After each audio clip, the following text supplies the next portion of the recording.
It's great to be here this afternoon, and thank you very much for my Philly in Focus cap. You'll see that around from time to time during the course of the summer. When you have a head like mine, it is good to have it well protected. So it just helps to keep the peeling away. Lisa, thank you seriously for the introduction and your leadership on the digital on-ramp initiative, which you'll continue to hear more and more about here in the city. It's something that we're fully committed to, making sure that anytime, anywhere, any device learning is a critical component of what makes Philadelphia a city moving forward, embracing technology. But more importantly, with all the technology that's floating around, it really doesn't matter, I think, ultimately, unless A, we know how to use it properly, B, we're helping to better educate Philadelphians and people throughout the region and across the country, and C, using it in ways that help enhance both the marketplace and the job opportunities that come as a result of the use of technology. I also, every time I come here, there's a launch of something new, there's something else going on. This is seemingly the place for innovation right here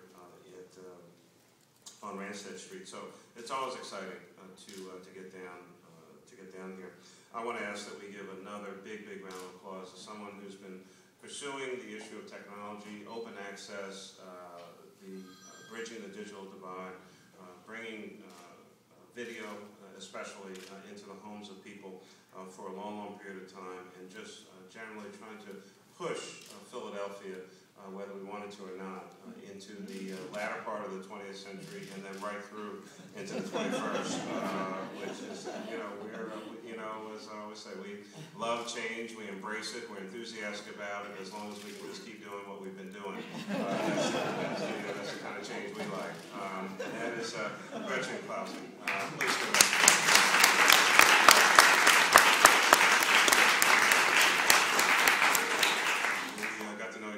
Years ago through the initial fights about public access here in Philadelphia through cable television. Somehow, some way, we've actually done it. We've not caused the demise of Western civilization, and people are still, seeing things and have not totally lost their minds. I want to thank the Comcast team, certainly, and Lisa, you're right. Sharon, if you ever decide to go on the other side of the camera or the microphone, she's got it. She's got the voice. She can give it to you loud. She can give you that little sultry. She can do it all. Ladies and gentlemen, Sharon Powell.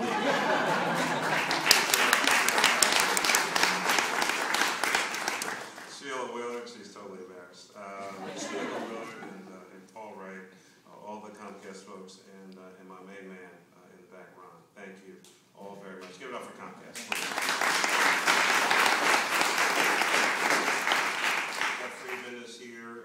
He's our Manager of Civic Innovation and Participation, along with our Director of Communications and Strategic Partnerships, Desiree Peterkin-Bell. Please give our team in the back.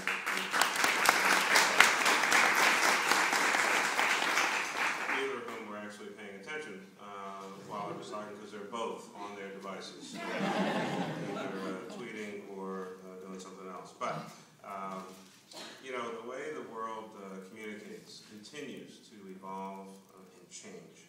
The number of people, businesses, nonprofits, government officials, and governments, the way we all use social media continues to grow. In our city administration, Philadelphia has embraced social media tools like Facebook, Flickr, YouTube, Twitter, and just about everything else that's out there. We use social media as a platform to communicate, we use it to engage, and we use it to inform our citizens as well as foster two-way communication. We launched Change by Us Philly, an interactive social media tool where Philadelphians can log on and connect to other citizens.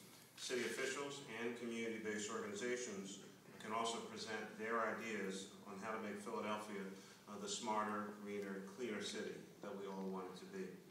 We use Facebook and Twitter to get out important safety information to citizens, for instance, during Hurricane Irene. We also use social media as a feedback tool. As I mentioned, I've responded to many tweets about parks and vacant lots that are in need of cleaning. And again, for those of you who may be wondering, Yes, that is me. And much to the great consternation of many on my staff who are always nervous when I have an extra 15 minutes or so. So if you see a flurry of activity, you know that I've had a little block of time and basically I'm tweet bombing and just sharing some things that might be on my mind at any moment. But the more that social media evolves, the more we're using it and the more that the rest of the world uses it, people are in fact taking notice. Our city government was just recently recognized, I think this was literally last week, as one of the top 10 most social media savvy city governments in America, number 7 in the country.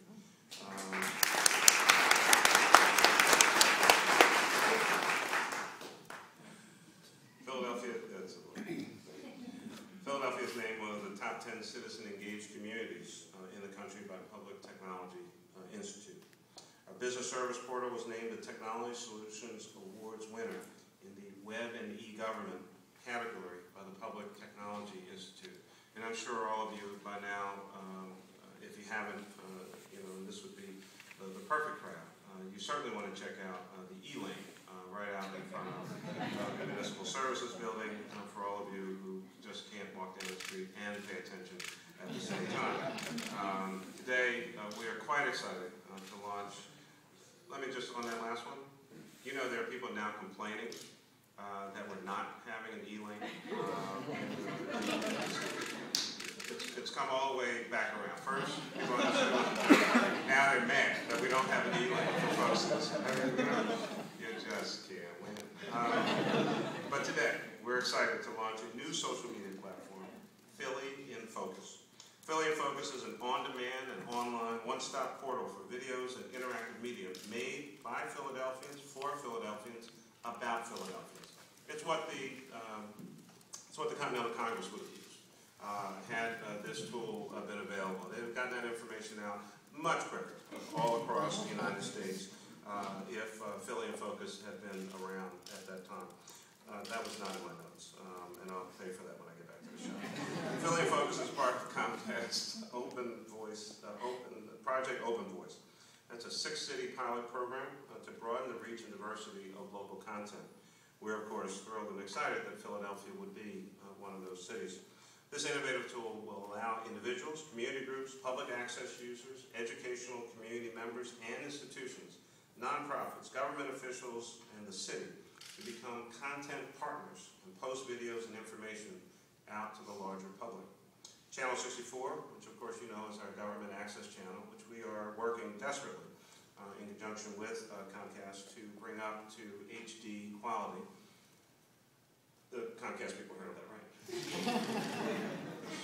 We'd like you to not think that we're out of focus, because this is Philly in Focus. It's the last non-HD channel on the entire TV spectrum. Do you think I got that across? What do you think, this afternoon? Channel 64, as I was saying. The government access channel airs city government-centric programming, like city council sessions, which are going on right now. Philadelphia's 100 Most Wanted, a list none of you really want to be on, let me assure you. Philly Stat Sessions, press conferences, and much more.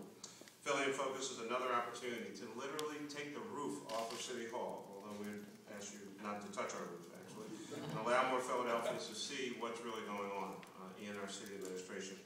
It will also provide content created especially for Philly in Focus to further the image of Philadelphia that we want Philadelphians and the rest of the world to see. We truly, seriously, we are very, very excited by the endless possibilities of Philly in Focus for civic participation and the spread of information. This really is a 21st century medium for a 21st century city. I want to thank Comcast for being a great, great partner in this effort. And I'll thank them even more when we are up in the 200 level of the channel spectrum. You know, 200 is where the HD is. We're really excited when our government access channel is right up in that 200 series. You know, I think ABC is like 231, and I think NBC is 232, and I think CBS is 233. If we could be up in that 200 range with a great HD picture on a great HD TV, you would see so much more, but I digress. This public-private partnership will create a more connected Philadelphia, something Comcast has been helping us to do seriously in a lot of different ways. They partner with the city to increase internet access and digital literacy with more affordable internet services under the Internet Essentials program. This is a fantastic program. I get no commission for this, but let me tell you, if you have a child in a household eligible for the National Free Lunch Program, $9.95 service is not introductory, that's what it is. A free modem, a coupon for a $149 laptop, and some instruction that goes with it. You're not going to find a better deal anywhere else. This is not about any other company or anything else. This is about our hometown team trying to bridge the digital divide. 41% of Philadelphians do not have access to the internet. Do you know that 80% of the job applications that anyone is looking for, you can't fill out a paper application for? You can only get that job by filling out something on the internet. And so it really, I mean, whether you're doing, children doing research, someone looking for a job, trying to figure out what else is going on in the world, trying to get good information, internet access is critically important to truly being a 21st century citizen in this global economy. And so Internet Essentials is an essential service that Comcast has provided.